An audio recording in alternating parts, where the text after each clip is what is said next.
लद्दाख। लद्दाख का नाम सुनते ही अपना ध्यान में आवा है बुलेट का ऊपर एक अच्छी सी रोड ट्रिप, पहाड़, पेंगोंग लेक का लीला पानी और रात में पहाड़ा पे बैठ के मिल्की वे दिखना। यो पहली चीज़ है जो लद्दाख का नाम सुन दे हर आदमी के ध्यान में आवा है। और 90s में पैदा हुआ हर बालक का सपना है, इवन आज वाली जो जेन जी जनरेशन है उनका भी सपना है कि लद्दाख में एक बुलेट पे बाइक राइड होनी चाहिए, लद्दाख यात्रा होनी चाहिए। लेकिन आज का टाइम में, आज का दिन ओए लद्दाख जलन लग रही है। राम राम बसारे में आज आप बात करांगे लद्दाख में हो रही आगजनी प्रदर्शन का पाछा का कारण क्या और क्यों यूँ सब कुछ हो रहा है, कौन यूँ करवाने लग रही है और सरकार इस पर क्या कहने लग रही है। बात शुरू हुआ जब कश्मीर में धारा 370 तोड़ी जावे और लद्दाख को यूनियन टेरिटरी बना दिया जावे। उस टाइम सरकार ने कहा था कि जब चीज़ें सामान्य हो जाएगी तो हम ये जम्मू और कश्मीर जो अलग अलग करे थे और लद्दाख, इनको अपने जो जो इनके हक है वो दे देंगे। स्पेसिफिक लद्दाख की बात करा तो सारे जो हक है वह दे देंगे। लद्दाख के लोगों की ने डिमांड करी थी उस टाइम भी और आज भी करने लग रहे हैं कि हमने पूर्ण राज्य का दर्जा दो। अब कुछ एक मांग है जिनने लेकर सोनम वांगचुक और उनका गैला है लद्दाख के कुछ एक संगठन जो इस चीज़ ने लेकर पिछले 5-6 साल तक अनशन पर बैठे थे, प्रदर्शन करने लग रहे थे, सरकार तो अपनी बात कहने लग रही थी।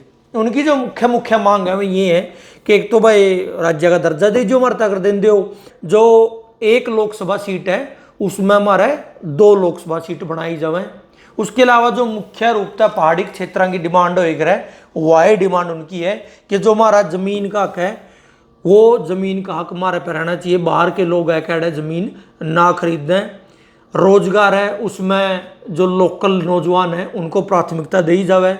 बहुत से ऐसे कानून हैं, बहुत से ऐसे नियम हैं जिनका जो भी चलानी है, किस तरह चलानी है, नौजवानों की भर्ती है, ये सारी चीज़ें दिल्ली तक डिसाइड हुआ है। हमने दिल्ली तक नहीं चाहते, इन चीज़ों के सारी चीज़ों के अधिकार हमारा लद्दाख में होने चाहिए, वहाँ के लोकल लोगों पर होने चाहिए, वहाँ की जो मतलब एडमिनिस्ट्रेशन है उसके पास ये सारे अधिकार होने चाहिए। ये जो कुछ एक डिमांड है इन्हें लेकर वो प्रदर्शन करने लग रहे थे और इसे मांगने लेकर सोनम वांगचुक ने लद्दाख तक दिल्ली तक की पैदल यात्रा भी करी थी, जिसमें जब वो दिल्ली का लोग लग गए तो उनको डिटेन कर लिया था दिल्ली पुलिस ने, ओड़ा पकड़ कर रखा था और फिर दोबारा वापस लद्दाख भेज दिया था।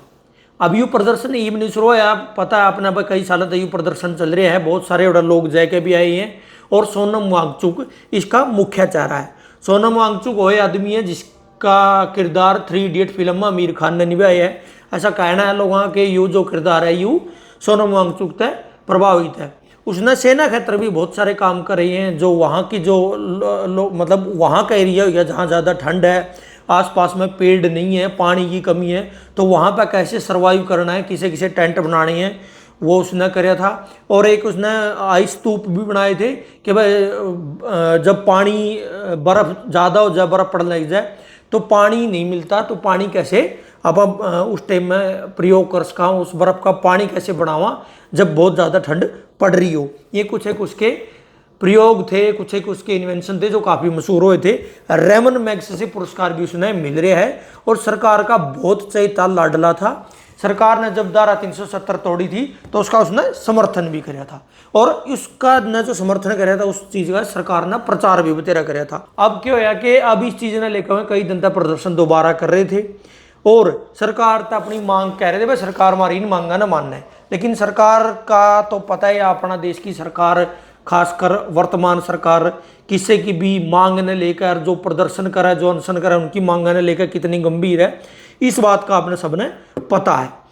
तो जब उनकी इस प्रदर्शन में, इस अनशन में फिर उनकी क्या कि हम सारे एक इकट्ठे होकर प्रदर्शन करांगे एक जगह पे, वहाँ लोग इकट्ठे हुए, बहुत ज़्यादा संख्या में लोग इकट्ठे हुए और उसी दौरान के जो कि अनशन कर रहे थे उनमें तो एक आधा की तबीयत, 1-2 जने की तबीयत ज़्यादा ख़राब होगी।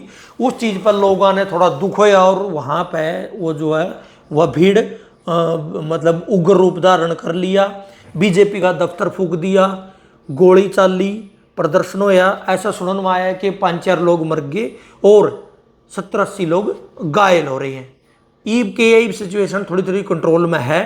सोनम वांगचुक ने भी उस टाइम ही बोल दिया था कि देखो हमारी जो प्रदर्शन है वो शांति प्रिय तरीका से चल रहा है, मैं गांधीवादी आदमी हूँ, गांधी को मानता हूँ, और जो यूँ काम हो या आगजनी की घटना हो है या जो रोड़ा है मैं इसका खिलाफ हूँ, इसलिए मैं तुरंत प्रभाव से अपना प्रदर्शन जो है वो रोकता हूँ, अपना अनशन बंद करता हूँ।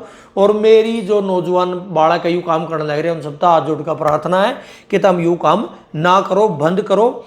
यूँ अपनी जो मांग है उसका रास्ता ये नहीं है, यूँ गलत काम है। और सरकार तभी मेरी डिमांड है, जो वहाँ पर महकमा है उन तक भी मेरी डिमांड है कि तुम भी थोड़ा शक्ति का प्रयोग कम करो और बालका ने इनती बख्श दो। अब क्या है कि अब वहाँ पर किसी भी प्रकार का प्रदर्शन पर रोक लगा दी गई है और उसने भी अपना प्रदर्शन, अपना अनशन खत्म कर दिया। अब चल रही है सोशल मीडिया की लड़ाई।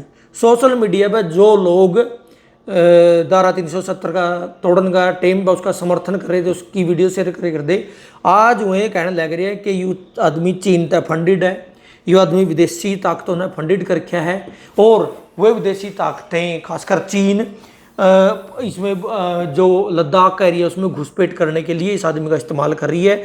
खुद सरकार ने कहा है कि जो घटनाक्रम हो या जो भड़की आग इसका पाछा है इसने जो भाषण दिए हैं उनका काम करे है।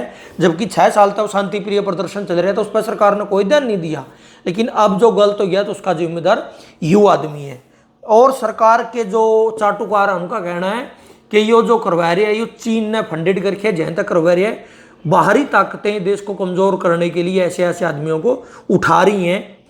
उस देश में जिस देश का मौका का प्रधानमंत्री विश्व गुरु है, पूरी दुनिया उसका मार्गदर्शन करा है और उसके अनुसार, उनकी पार्टी के अनुसार, उसके लोगों के अनुसार देश सुरक्षित हाथों में है, वहाँ पर कोई विदेशी लोग, विदेशी ताकतें भारत के ही लोगों को फंडेड करके उसके खिलाफ आंदोलन कर रही है। मतलब इस बात पे आप कोई यकीन करे तो कैसे करे, जब तक आप सरकार के समर्थन में हो, उनकी बातों का, उनकी पॉलिसियों का प्रचार करते हो, तब तक तो आप देशभक्त हो। और जैसे ही आप अपने समाज की, अपने क्षेत्र की, अपने जो लोकल लोगों की मांग है जो सरकार नहीं मान रही उन ना उठाओगे तो आप देशद्रोही हो।